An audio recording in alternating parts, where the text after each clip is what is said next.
Good afternoon, guys, and welcome back to PA Street Team. For those of you that are new here, my name is Derek. Make sure you're hitting that subscribe button and also that notification bell to keep up with my latest content. Today, we're getting our first real taste of spring. We had 61-degree weather here, which is way warmer than anything we've had recently. It was a beautiful day out. I had the R32 out all day, driving around with the windows down, just enjoying the warm temperatures. And it's actually daylight savings time this weekend, so we get another hour of sunlight, which is awesome, although it's taking a little time for me to adjust. But yeah, had the car out.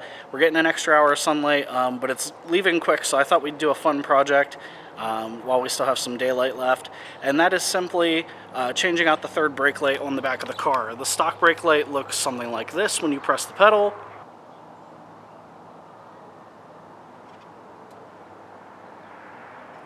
And while that's fun, the car is moving in a more motorsports looking direction. So I've been watching a lot of Hyperdrive lately on Netflix. It's a great series with a lot of fun challenges and stuff in it. And one of the things that I really liked the look of was the LED brake light strips along the back and front windshields of the car.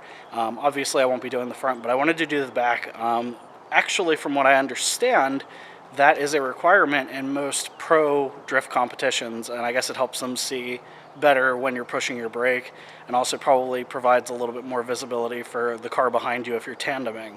So I got a really cool kit, thanks to my mom. She got it for me for Christmas. Let me see if I can find it here. And it's really just an LED strip with a self-adhesive backing. Yeah, I believe she got it from driftshop.com. I'll double check that once I get back and start editing the video.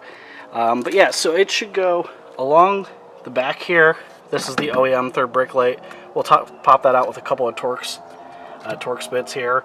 But we'll take this out, and then there's not really much of a lip here, and the kind of black dots at the top of the windshield are going to cover, so I can't really mount it here on this pinch weld. I think I'm actually going to mount it directly onto the glass with some Gorilla Glue and just follow the top, kind of keeping parallel with the defroster line. The problem I'm running into, and you can see my finger actually just caught on it, is these windows were tinted by the previous owner. So I'm going to cut along there. I already did this side, and then peel the tint off, and that should create a nice clear channel for the light to go through. So let's get started.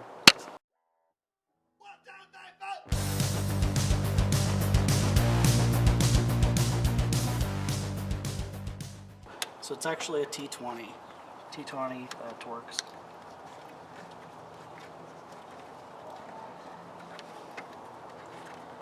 It's just held in by two of them.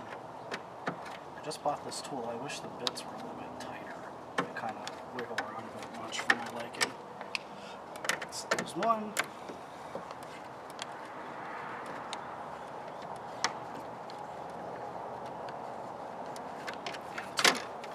And it's out.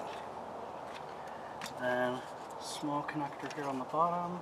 I think you pull out on it. Yep. Pull out and then pull out the wire. Boom, done. And it's out. Alright, now with this, we're going to have to do some cutting, because the wiring on here does have a positive and negative terminal, or a positive and negative wire. And the cool thing about this is, because there's so many different car sizes out there, it's adjustable. You can see on here there's little copper marks with little scissors where you can cut and make it pretty much any length you need. So, and I think I'm actually going to take this wire and cut it way back here so I can run the wire there so it's real tight and it's not dangling and looking messy. So,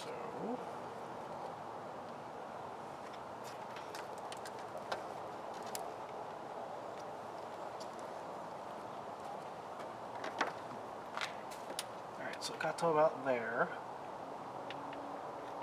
which is funny. It's actually where two of them are together. So I'm going to look at the cut line. That's perfect. Alright, so I'm going to cut right here where the scissor is.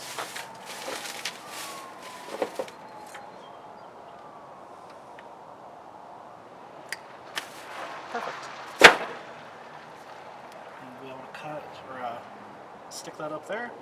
Do the wiring over here, and then we should be good to go. Alright, so now this is like a little channel that it feeds into. I'll pop that out later after the fact, that's not a problem. So I really want the wiring to hit right here where it's at, but I'm going to give it a little bit of extra length, so we'll go like here. Alright, now I need to get these wires separated. Cut a little bit of this outside casing off to expose the wires.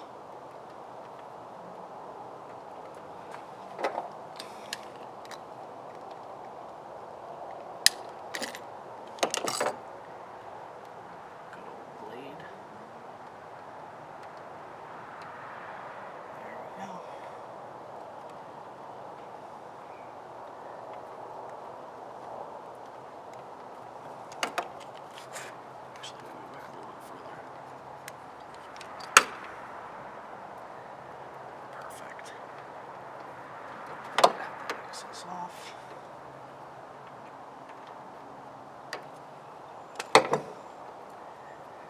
Now comes the interesting part. I do not have a wire stripper with me. Oh, I took a little bit of the wire with it, but nothing too terrible.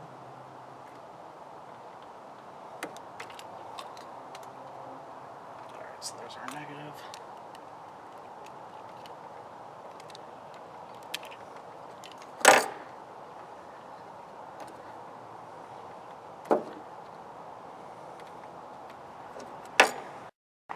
Alright, so got the wires stripped. I'm going to pull back this rod a little bit. I'm trying to stab myself in the finger again. And trim that off.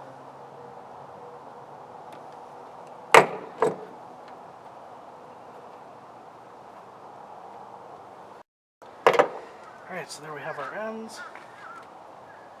Spin it apart a little bit more.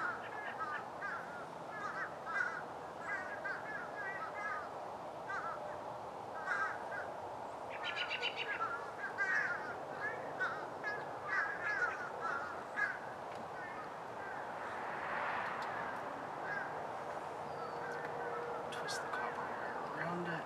Make sure it's on there pretty tight. And I'm going to go back over all this with electrical tape. Now I'm going to get in the car, push the pedal, and hopefully that lights up. So wish me luck. Alright, we have light. So now it's just a matter of getting it up onto the glass. Got some Gorilla Glue.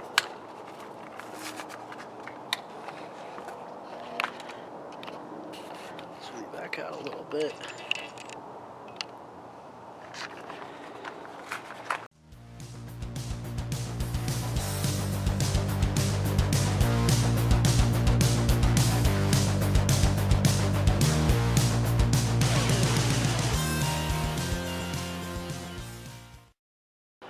Guys, it turned out so good. I'm so stoked right now. You can see it in the background behind me. I have a piece of wood in there kind of holding the brake pedal on because I wanted to be able to see it. I could not be happier with how that looks. I'm pretty stoked. So big shout out to my mom for grabbing that for me as part of my Christmas present.